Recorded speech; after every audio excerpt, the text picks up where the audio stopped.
Chairman, to my friend there from Virginia, I want to say I'm not going to quote any of those websites that you did. I'll choose an article by the Hill, not necessarily known as a right-wing newspaper, "Drowning by EPA Overreach," June 17th, 15, by Will Coggin. The EPA recently found itself in hot water. The New York Times revealed the agency colluded with environmentalist groups in a campaign to manufacture public comments in favor of a new rule that expands its own power. The agency's actions and the shenanigans of its environmentalist supporters shed light on how a bad rule can flow through a regulatory process, not exactly your right-wing publication. But it does point to the fact why there's questions and why, with legitimate oversight, notwithstanding my friend's comments about this committee was wasting its time, why we have a legitimate oversight role to play, and we should be, and that doesn't make us a useless committee. And I applaud the chairman on his efforts to make sure that we hold the EPA accountable. Mr. Holmstead, how did he term you, my dearest Holmstead? Was that what he said? Many people refer to me that way. I've got that. I'm glad to hear you all have an intimacy there that few do. The EPA will often bury. Oh, let me do this. Adam Peshek from another publication said some time back in 2011. Actually, he said in an article from 2 examples of EPA overreach that measures taken to protect the environment are necessary and welcomed, but concerns for air quality should always be measured against the larger context of the economy and real-world achievability. So I think the fact that we're here and having this discussion gives us pause for concern that we ought to be able to have these discussions and question the science.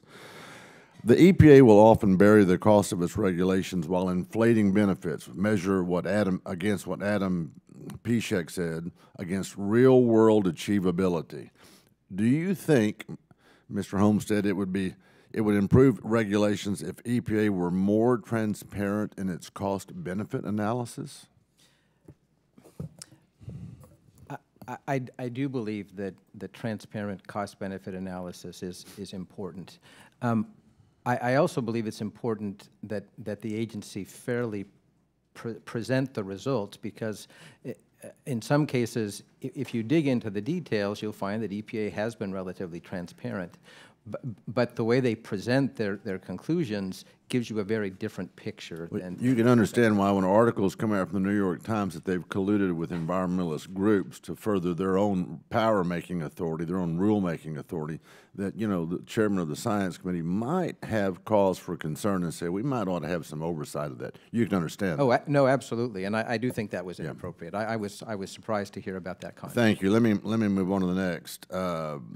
Over the past 8 years, based on what we just talked about, EPA has skewed its regulatory cost-benefit analysis to accomplish policy goals. Do you think this undermines public confidence in their analysis, and could you understand why? I think that the short answer is absolutely. It would be better for everyone, for the public, for all of us in this room, if there could be more confidence in some of the conclusions that we get from EPA and other regulatory agencies. And that's why I think some of the reforms that you're talking about are very important. Thank you. I appreciate that. I'm going to go on to Dr. White. Dr. White, I'm concerned that the EPA has stacked its Science Advisory Board and Clean Air Science Advisory Committee with supporters, those that we talked about. The New York Times article said they colluded with environmentalists, for example. The EPA rolls out a regulation and says that it's supported by its scientists, but no one is there to offer an opposing view. No one.